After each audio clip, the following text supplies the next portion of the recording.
बिस्मिल्लाहिर्रहमानिर्रहीम। अस्सलाम वालेकुम। कैसे हैं आप सब? दुआ है और उम्मीद है कि आप सब खैरियत से होंगे। और माशाल्लाह रमज़ान का दूसरा अशरा शुरू हो गया है। रमज़ान बहुत तेज़ी से जा रहा है। अल्लाह ताला हमें इसकी रहमतें और बरकतें समेटने की तौफीक अता फरमाए। और सबके लिए दुआ कीजिए, अपने लिए भी कीजिए, अपने इर्द गिर्द लोगों के लिए, उन सब के लिए कीजिए। अल्लाह ताला सबकी दुआएं और नए ख्वाहिशात कबूल मंजूर फरमाए। तो चलिए जी, आज की रेसिपी की तरफ चलते हैं। और रेसिपी की तरफ जाने से पहले हमेशा की तरह आपसे रिक्वेस्ट है कि मेरे चैनल को लाइक करें, सब्सक्राइब करें, फ्रेंड्स एंड फैमिली के साथ शेयर करें और साथ में लगे बेल आइकन के बटन को भी क्लिक करें ताकि हर नए आने वाली रेसिपी आपको फ्री में देखने को मिले। और आज मैं बनाने लगी हूँ सेवइयों से एक बहुत मज़े का मीठा बनाने लगी हूँ, जो आपके ईद ट्रॉली के लिए या इफ्तार पार्टी के लिए बहुत अच्छा रहेगा। तो ये मैंने सेवइयों का एक पैकेट लिया है और इसको पैकेट के अंदर ही मैंने इसको क्रश कर लिया है ऐसे करके, क्योंकि ऐसे बाहर ऐसे करें ना तो फिर बहुत फैलता है। देखिए अभी भी उड़ के इधर उधर जा रही हैं, तो बेहतर होता है कि पैकेट में ही करें। और दो तरह की सेवइयाँ आती हैं, एक थोड़ी डार्क कलर में आती है और एक लाइट कलर में आती है। ये लाइट कलर की हमेशा लिया करें जब आपने भूननी होती हैं। तो ये इसलिए मैंने ये लाइट कलर वाली, ये पूरा एक पैकेट है जिसको मैंने ऐसे क्रश कर लिया है। तो अच्छी तरह इसको छोटे पीस कर लेनी है। चलिए अब कुकिंग की तरफ चलते हैं। तो ये मैंने फ्राइंग पैन लिया है। फ्राइंग पैन मैंने इसलिए लिया है कि ताकि आपको सही तरीके से ये नज़र आए। और इसका चूल्हा ऑन कर लेते हैं। चूल्हा ऑन हो गया। अब इसमें मैं 1 से 2 टेबलस्पून इसमें मैं घी के डालने लगी हूँ, देसी घी के। तकरीबन 1 से 1.5 टेबलस्पून के करीब ये देसी घी है। ये डाल दिए। बटर डाल ले, देसी घी डाल ले, नहीं है तो सादा डालडा घी डाल ले, लेकिन देसी घी से जायका बहुत अच्छा आता है। चलिए ये मैंने डाल दिया और साथ में इसमें मैं सेवइयां डालने लगी हूँ। अब इनको मैं गोल्डन होने तक भूनूंगी। इनको सिंपल नहीं भूनना, भूनने के दौरान क्या करना है ये मैं आपको साथ साथ बताती जाऊंगी। इसको बिल्कुल हल्की आंच पे आपने इसको फ्राई करना है। थोड़ी सी गोल्डन होती है, फिर नेक्स्ट प्रोसीजर क्या करना है आपको दिखाती हूँ। ये देखिए इसका रंग बदलना शुरू हो गया है। अब इसमें मैं क्या डालने लगी हूँ, ये मेरे पास है 6 टेबलस्पून चीनी है। तो इसमें से मैं पिसी हुई चीनी है, क्योंकि यहाँ पे बहुत मोटी मिलती है तो इसलिए मैंने इसको पीस लिया है। अब मैं इसमें 3 टेबलस्पून ये चीनी डालने लगी हूँ। 1, 2 और ये 3। ये 3 टेबलस्पून इसमें मैंने चीनी डाल दी ताकि इसमें थोड़ा टेस्ट आ जाए। और साथ में मैं इसमें डालने लगी हूँ, मेरे पास मिल्क पाउडर है, ये डालने लगी हूँ। 1, 2 और ये 3 टेबलस्पून इसमें मिल्क पाउडर चला गया।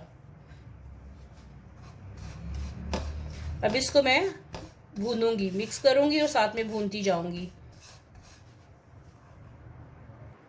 चलिए जी, सेवइयां हमारी भून गई चुकी हैं अच्छी तरह से। ये देखें। अब इसकी पहचान ये है कि ये जुड़ना शुरू हो जाएगी। इसको बहुत ज़्यादा नहीं इसको मैंने गोल्डन करना, बस इतना बहुत है, वरना फिर जले जले का जायका आएगा। तो इसलिए फिर मैं इस स्टेज पे अब ये अच्छी तरह भून गई है। साथ में जो इसमें मिल्क पाउडर डाला था वो भी भून गया है। और जलाना नहीं है, कोशिश करनी है कि हल्की आंच पे मुसलसल इसको आप भूनते जाएं। तो ये मेरी सेवइयां अब अच्छी तरीके से इनका कलर चेंज हो गया है। अब मैं चूल्हा बंद करती हूँ। अब ये मैंने एक डिश ले ली है। इसमें मैं ये जो सेवइयां भूनी है इसको मैंने फ्राइंग पैन से निकाल लिया था, क्योंकि वो फिर उसमें ज़्यादा रंग पकड़ते जाना था, तो इसलिए मैंने यहाँ पे निकाल लिया। अब इसको मैं बराबर के 2 हिस्सों में तकसीम करूँगी। ये देखें,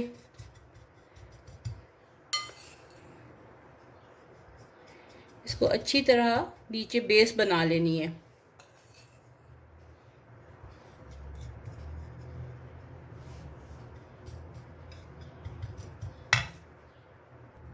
ये देखें, मैंने ये डिश ऐसे रेडी कर ली है और इसकी बेस बना ली है नीचे। चलिए अब नेक्स्ट प्रोसीजर की तरफ चलते हैं।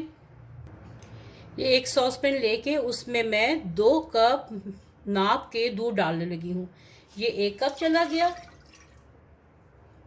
अभी चूल्हा ऑन नहीं है, और ये 2 कप हो गए। 2 कप मैंने नाप के दूध ले लिए, ठीक है। अब दूध में मैं डालने लगी हूँ वनीला कस्टर्ड पाउडर। ये 1 टेबलस्पून, ये 2 टेबलस्पून और ये 3 टेबलस्पून। 3 टेबलस्पून ये वनीला कस्टर्ड पाउडर चला गया इसमें। इसको थिक सा बनाना है। वनीला पाउडर इसमें चला गया। साथ में इसमें मैं डालने लगी हूँ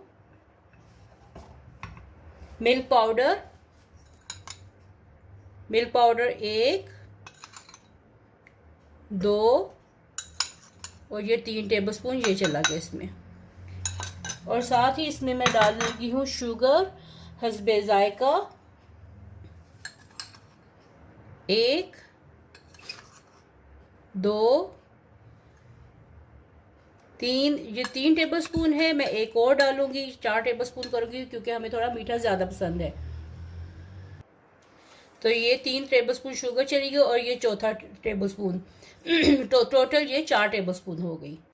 चलिए जी, अब इसको अच्छी तरह मैंने इसमें डाल के कस्टर्ड पाउडर, शुगर और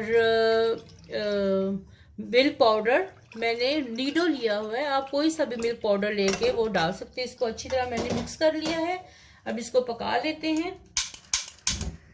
चूल्हा मैंने जला लिया और हल्की आंच पे पकाना है ताकि ये नीचे लगे नहीं, और साथ साथ मैं इसको हिलाती जाऊंगी ताकि ये नीचे लगे नहीं।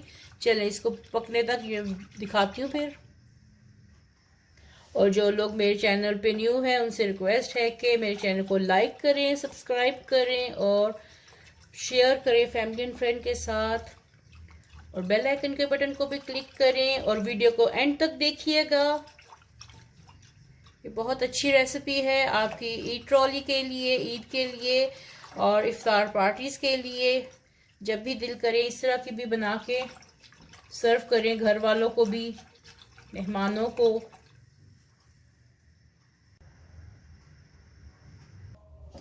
ये कस्टर्ड हमारा गाढ़ा हो रहा है, बस इसको थोड़ा सा और पकाऊंगी।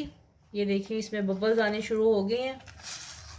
ये देखिए, ये अच्छे से पका के गाढ़ा करके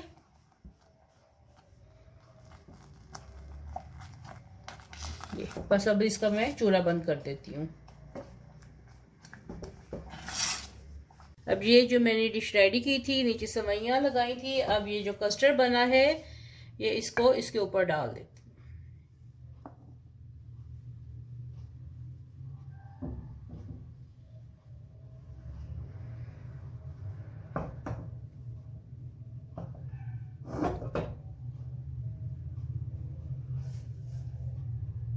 साथ में ये 2 अदद बाउल्स हैं, इनमें भी डाल दूं।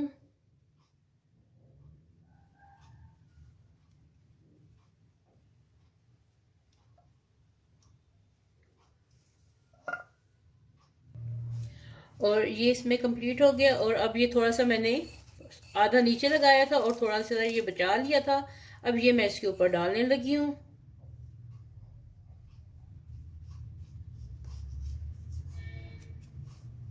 ये देखें, ये इसके ऊपर लेयर लग गई है। अब इसके ऊपर अपनी मर्जी से जो भी आपने खुश्क मेवा डालना है, ये मेरे पास किशमिश है, ये मैं डाल रही हूँ।